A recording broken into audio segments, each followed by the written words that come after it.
première chose qu'il faut savoir, c'est qu'on sait que quand on est catholique, quand on est chrétien, on sera forcément moqué. Ça, c'est pas surprenant.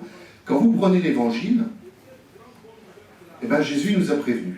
Il nous a dit, si vous me suivez, à cause de mon nom, si vous croyez en moi, vous serez persécutés.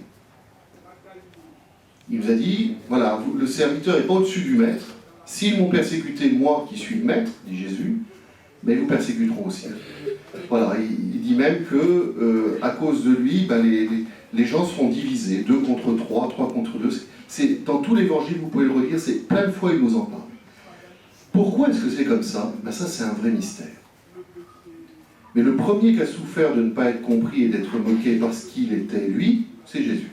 La preuve, c'est que ça finit sur la croix. On a fait de ça la semaine dernière. Voilà.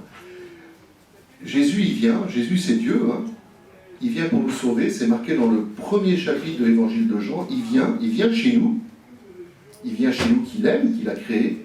Et il dit, et les siens ne l'ont pas reconnu. Pourquoi est-ce que l'être humain qui est fait pour Dieu est capable de ne pas accepter Dieu? Ça, c'est un vrai mystère.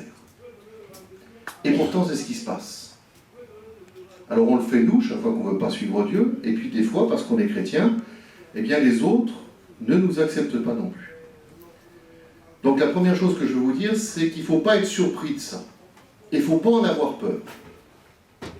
Parce qu'en même temps que Jésus nous dit, vous serez persécutés, il nous dit, mais vous inquiétez pas.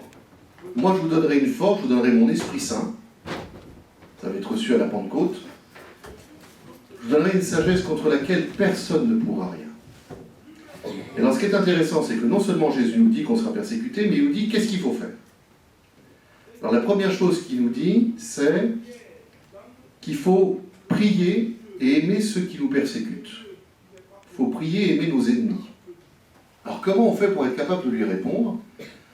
Ben, on a un moyen extraordinaire qui s'appelle l'Esprit Saint, qu'on reçoit à notre confirmation, et parmi vous, il y en a certains qui le sont, il y en a qui le seront, et puis tous, on peut tous être confirmés à n'importe quel âge. Et ben voilà, il faut demander à l'Esprit Saint, et Jésus nous promet qu'à ce moment-là, il nous donne, que son Esprit va vraiment nous donner les paroles qui font qu'on peut répondre bien à celui qui est en face. Mais pour ça, il y a une condition.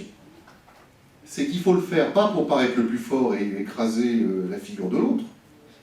Il faut le faire pour son bien. Il faut vraiment demander, Esprit Saint, aide-moi, mais pour lui.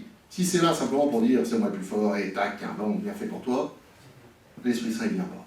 Il vient jamais, l'Esprit Saint, pour entretenir la guerre. Il vient toujours pour apaiser. Et ça, je peux vous assurer que ça marche.